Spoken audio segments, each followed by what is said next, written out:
Jérémie 5. Faites cette proclamation à ceux de Jacob. Faites-la entendre en Juda. Écoutez donc ceci, peuple borné et sans cervelle. Ils ont des yeux et ne voient point, des oreilles et n'entendent pas. N'aurez-vous pas de respect pour moi? Oracle du Seigneur, ne tremblerez-vous pas devant moi, qui ai mis le sable comme limite à la mer, frontière définitive, et qu'elle ne passera pas? Elle bouillonne, mais reste impuissante. Ses vagues peuvent mugir. Elles ne la passeront pas. Mais ce peuple a un fond indocile et rebelle. Ils s'écartent et s'en vont. Ils ne disent pas en eux-mêmes « Ayons du respect pour le Seigneur, notre Dieu, lui qui nous donne la pluie au bon moment, celle d'automne et celle de printemps, et qui nous garde les semaines fixées pour la moisson. Ce sont vos crimes qui perturbent cet ordre, vos fautes qui font obstacle à ses bienfaits. Car dans mon peuple se trouvent des coupables aux aguets comme l'oiseleur accroupi. Ils dressent des pièges et ils attrapent des hommes. Tel un panier plein d'oiseaux, leurs maisons sont pleines de rapines. C'est ainsi qu'ils deviennent grands et riches, gras et ruisselants, et reluisants, Ils battent le record du mal. Ils ne respectent plus le droit de l'orphelin, et ils réussissent. Tu veux lire la suite? Ils ne prennent pas en main la cause des pauvres. Ne dois-je pas sévir contre eux? Oracle du Seigneur, ne dois-je pas me venger d'une nation de cette espèce? Une chose désolante, monstrueuse, se passe dans le pays. Les prophètes prophétisent au nom de la fausseté. Les prêtres empochent tout ce qu'ils peuvent et mon peuple en est satisfait. Mais que ferez-vous après cela? Ce texte de Jérémie, chère assemblée,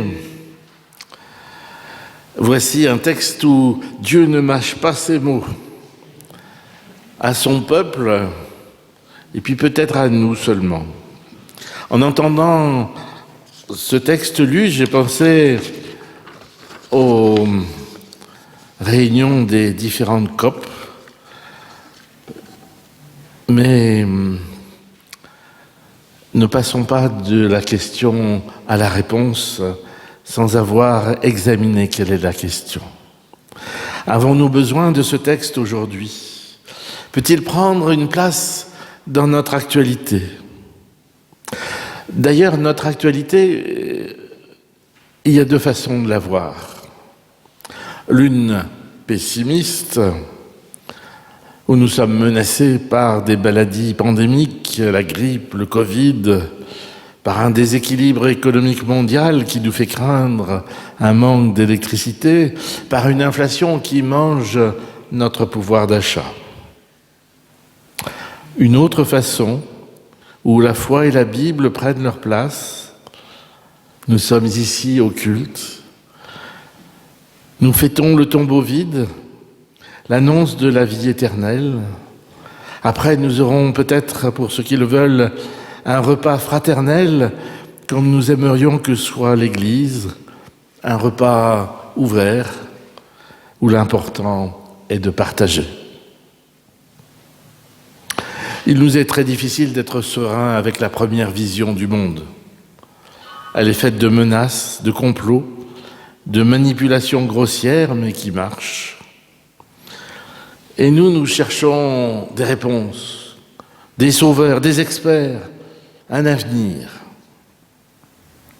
Pour peu, nous serions prêts à faire comme d'habitude, et choisir des solutions sans avoir posé le problème. Les informations, y compris à travers des émissions de réflexion, nous égarent, mêlant réflexion scientifique avec intérêt économique qui nous dépasse. Pas facile d'y voir clair, pas facile d'entrevoir la vérité. D'ailleurs, y a-t-il une vérité? Et puis, d'une autre façon, pour nous aider à avancer dans la réflexion, nous avons notre lampe frontale. Nous avons la Bible, et dans la Bible, le livre du prophète Jérémie. Notre texte nous relate une parole de Dieu, une sorte d'avertissement que Dieu adresse à son peuple par l'intermédiaire d'un homme tout simple, Jérémie. Les choses se passent plutôt bien, diraient les économistes, pour le peuple d'Israël. La prospérité est au rendez-vous, mais la pauvreté augmente en même temps que la richesse. Souvent, pour Dieu, lorsqu'il y a un oracle, l'objectif est de faire en sorte que son peuple se ressaisisse, qu'il regarde la situation en face et qu'il cesse de le fuir. Du coup, nous trouvons souvent des paroles propres à faire réagir. Et cela commence par une sorte de sermon. Peuple borné et sans cervelle, ils ont des yeux et ils ne voient point, des oreilles, ils n'entendent pas. N'avez-vous pas de respect pour moi? Ce peuple a un fond indocile et rebelle. Ils s'écartent et ils s'en vont. En fait, nous méritons d'entendre ces mots à chaque fois que nous nous installons dans le fauteuil confortable de Dieu et que nous l'oublions en prenant sa place. Prendre la place de Dieu, ça arrive à des gens très bien. Je pense dans la Bible à l'apôtre Pierre. À chaque fois qu'il s'installe dans son rôle de disciple et qu'il oublie de répondre à l'appel à suivre Jésus. Vous vous souvenez, par exemple, quand Jésus décide au dernier repas de laver les pieds de ses disciples, le premier à dire non, c'est pas à toi de le faire, je vais le faire, je vais te remplacer. C'est Pierre qui prend la parole et Jésus le remet à sa place. Donc c'est pas grave, même les plus grands se prennent pour Dieu. Le tout, c'est de se laisser rappeler par Dieu. Il nous appelle et il nous rappelle sans cesse. Dans notre texte, le peuple de Juda a oublié Dieu. Il a oublié ce qu'il doit à Dieu. Il a oublié, en fait, la reconnaissance pour la promesse et la terre. Il a oublié le merci de nos prières. Alors Dieu, dans un premier temps, rappelle ce qu'il a fait. D'abord, et c'est assez amusant, il a mis une limite entre la terre et les eaux. Et fait étonnant, cette limite est souvent faite de sable qui coule dans la main. N'est-il pas étonnant que la limite soit faite de sable? Vous qui avez, étant petit, fait des châteaux de sable sur le bord de la mer et qui savez qu'aucun n'a tenu la marée montante. Mais ce sable qui marque la limite entre la mer et la terre, c'est le résultat de la création, de l'ordre voulu par Dieu. Et si nous nous interrogeons sur cette limite qui nous paraît si fragile aujourd'hui dans certains endroits, peut-être faut-il nous interroger non sur l'action de Dieu, mais à propos de notre action sur la création. L'humain ne se croit-il pas tout-puissant à l'égard de son Créateur? J'ouvre une fenêtre, mais j'étais en séjour en Bretagne et comme sur tous les littoraux, il y a des chemins douaniers. Chemins douaniers qui font le tour de la côte sur toute la France. Et en fait, ces chemins douaniers sont parfois coupés par des éboulements. Ils sont coupés parce que le temps avance et on voit des maisons qui sont construites en bord de falaise et qui, visiblement, ne tiendront pas 50 ans parce que la falaise ne sera pas là dans 50 ans. La falaise sera mangée. Peut-être la vue sur la mer imprenable est-elle une façon de se prendre pour Dieu.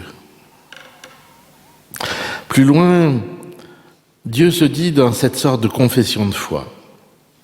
Ayons du respect pour l'Éternel notre Dieu, lui qui nous donne la pluie au bon moment, celle d'automne et celle de printemps, et qui nous garde les semaines fixées pour la moisson.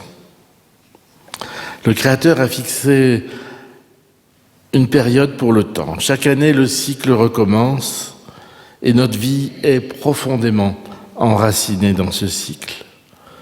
Nous l'avons accepté, nous y sommes logés, nous comptons sur lui, peut-être un petit peu trop. Il nous permet les semailles et la moisson, il nous donne l'eau quand il faut pour le développement des cultures. Jésus l'a dit autrement dans cette prière qu'il nous a laissée. Il a dit « Donne-nous notre pain de ce jour ». La confiance dans les saisons, la confiance dans le pain quotidien, la confiance est dite. Mais pas seulement la confiance. Il y a beaucoup plus. Il y a notre pauvreté, c'est-à-dire notre dépendance vis-à-vis de Dieu, notre reconnaissance pour sa fidélité. Nous sommes au contraire de l'autonomie. Nous avons l'habitude de vivre selon nos propres lois. Avec la fée électricité, nous sommes devenus autonomes avec des appareils qui marchent tout seuls. Il n'y a qu'à allumer. Mais que se passe-t-il si l'électricité vient à manquer? En Ukraine, l'électricité n'est distribuée que quelques heures par jour. En France, tout le monde est inquiet. Aurons-nous des coupures d'électricité cet hiver? Au point que je regardais une émission à Paris où beaucoup d'appartements sont tout électriques. Le vieux campeur est dévalisé par des gens qui nous ressemblent et qui vont acheter des réchauds de camping. C'est le cadeau le plus offert à Paris en plein hiver, comme si ces gens-là qui l'achetaient allaient faire du camping. Non, c'est pour avoir quelque chose de chaud si jamais on a une coupure. C'est dire notre dépendance pour le pain quotidien, pour la pluie. Mais cette dépendance n'est pas faite d'inégalité comme entre le riche et le pauvre, elle est tissée de grâce. La grâce est cette façon qu'a Dieu d'être bienveillant vis-à-vis de nous. Nous aurons notre pain quotidien. Et j'emploie volontairement le vis-à-vis, car nous sommes visage face à visage avec lui. De la même manière qu'un bébé regarde ses parents dont il est dépendant, nous regardons Dieu et Dieu nous regarde dans les yeux droits. Et tout son être est dans son regard. C'est valable pour Dieu, c'est valable pour nous, c'est valable pour le bébé. Tout cela est contenu dans cette confession de foi que nous avons lue dans le livre de Jérémie. Et face à cela, au lieu du respect, il y a les crimes des Judéens. Et l'ordre de la création est perturbé. Alors quels sont ces crimes dont se sont rendus coupables les Judéens au point, et je cite la Bible, qu'ils battent le record du mal? Jérémie nous dit dans l'oracle de Dieu, ils ne respectent plus le droit de l'orphelin. Aux aguets, comme l'oiseleur accroupi. Ils dressent des pièges, ils attrapent des hommes, tel un panier plein d'oiseaux, leurs maisons sont pleines de rapines. C'est ainsi qu'ils deviennent grands et riches, gras et reluisants. C'est simple. En respectant l'ordre de la création, il faut respecter l'ordre, le droit de l'orphelin et le droit du plus faible. Or, que s'est-il passé? Dieu a confié à l'homme la création. Et quand il lui a promis une terre, il a distribué la terre à chacune des 12 tribus, chaque tribu étant responsable de cette terre, mais personne n'étant propriétaire de la terre. La terre restait au sein de la tribu. Une famille à qui est confiée la terre ne peut pas se la voir retirée à cause de dettes qu'elle aurait acquises par ailleurs. Et cette loi est détournée. En fait, certains ont profité de l'irrégularité de la pluie et des sécheresses pour profiter de l'endettement des paysans qui avaient de mauvaises récoltes. Les riches acquièrent des terres en paiement des dettes, et ça n'était pas prévu dans la Torah. Tels des oiseleurs, ils capturent des pauvres et les mettent en esclavage jusqu'à ce que leurs dettes soient remboursées, comme des oiseaux en cage. Leur richesse qui écrase est contraire à la loi. Elle n'est pas juste au regard de Dieu. Je vous laisse transposer cette loi à notre système bancaire et d'endettement. Et tout cela se passe dans l'indifférence générale, comme le dit Jérémie. Les prophètes prophétisent au nom de la fausseté, les prêtres empochent tout ce qu'ils peuvent, et mon peuple en est satisfait. Sommes-nous aussi éloignés de cette prophétie que la distance temporelle pourrait nous laisser croire? Ne sommes-nous pas au contraire au cœur des questions qui nous sont posées par l'actualité des guerres en Afrique, au Moyen-Orient, en Ukraine, la pression des migrants? Ne voyons-nous pas sortir des 5 continents des personnes richissimes au point que leur gain est infini? Infini, c'est-à-dire non mesurable par la richesse accumulée en une vie de travail pour une personne normale dans cette assemblée. Les écarts de richesse, ça c'est le Saint-Esprit qui se manifeste, nous rappelle à l'ordre. Oh, est-ce que ces écarts de richesse sont justes au regard de Dieu? Que se passe-t-il entre le nord et le sud ou à l'intérieur d'un continent? Je rappelais que lors du Conseil œcuménique des Églises, qui réunissent les Églises protestantes, orthodoxes et catholiques, d'une certaine façon, depuis 1948, depuis que je m'intéresse au Conseil œcuménique des Églises, c'est-à-dire 86, je crois, chaque réunion du Conseil œcuménique, qui a lieu tous les 9 ans, est une protestation, un cri de protestation contre le non-partage des richesses. Le fait que l'hémisphère sud ne dispose pas des richesses, alors que l'hémisphère nord va piller l'hémisphère sud. Alors nous, que nous est-il possible de faire? Avons-nous la possibilité d'agir sur un système mondial? Nous avons déjà tellement de mal à penser à un système mondial. Nous avons alors peut-être intérêt à nous tourner vers cette parole de Dieu dans l'oracle. Elle est pour nous. Elle est abrupte. Elle a surpris notre lectrice. Mais que ferez-vous après cela? Contrairement à ce qu'on voudrait peut-être nous faire croire, Dieu fondamentalement nous laisse libres. Mais que ferez-vous après cela? Et quand Dieu nous pose une question, c'est pour que nous y répondions. Il a déjà des réponses. Celles qui comptent sont celles que nous trouvons pour nous-mêmes.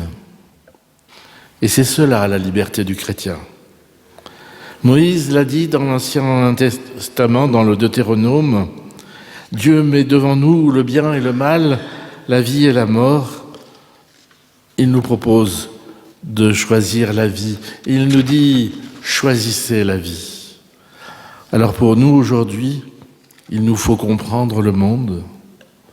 Et cela nous demande de réfléchir pour nous-mêmes et avec son aide, et puis d'agir. Penser globalement, agir localement, dit un slogan qui est aussi le titre d'un film. Penser globalement, c'est ce que nous faisons, parfois au culte, dans les groupes de lecture biblique, de prière de notre église locale, quand nous nous formons ou nous informons, seuls ou en collectivité. Agir localement, c'est tout simplement appliquer les 2 commandements d'amour. Tu aimeras le Seigneur, ton Dieu, de tout ton cœur, de toute ton âme, de toute ta force et de toute ton intelligence, et ton prochain comme toi-même. Aimer son prochain, c'est fêter Dieu ensemble, partager un repas comme nous le faisons aujourd'hui. Et nous en avons besoin, parce que pendant 2 ans, nous avons été privés de ce repas, l'année dernière à la dernière minute. Des restrictions en matière de relations, c'est ce que nous avons vécu. Comment aimer son prochain si les relations sont interdites? Aimer son prochain, c'est agir concrètement pour lui ou elle dans nos gestes quotidiens de consommation, de déplacement, d'organisation de vie. Simplement covoiturer, servir à table, préparer le repas, préparer des gourmandises de Noël que vous aurez l'occasion de vous procurer. Notre vie personnelle, quotidienne, ne doit pas se laisser industrialiser, couper en rondelles, découper, segmenter, au point que nous ne savons plus ce que nous faisons et ce que fait notre voisin, au point que nous ne savons plus ce qui nous appartient, ce qui est précieux. Vous savez, les nomades, quand ils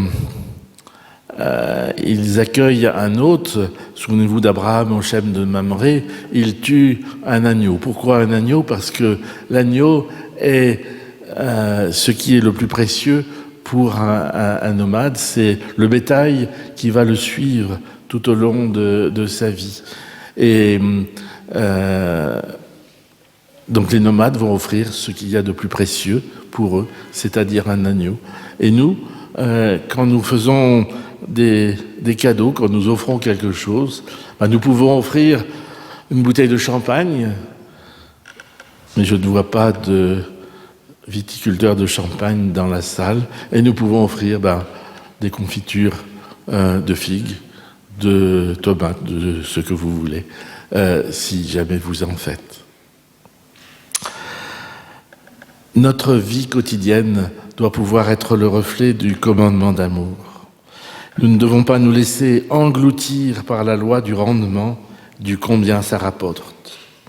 Nous devons pouvoir rester debout, face à face avec notre Dieu, face à face avec notre prochain, fût-il éloigné géographiquement. À nous de relever la tête, car le salut nous est annoncé en Jésus-Christ. À nous de vivre la proximité du royaume de Dieu, à nous de vivre sur le roc d'une parole qui peut nous paraître dure, fugitive, fragile parfois, mais qui continue à traverser les temps et à nous nourrir de génération en génération. Souvenez-vous de cette parole qu'on trouve dans le livre d'Ésaïe. L'herbe sèche, la fleur tombe, mais la parole de notre Dieu subsiste éternellement. Amen.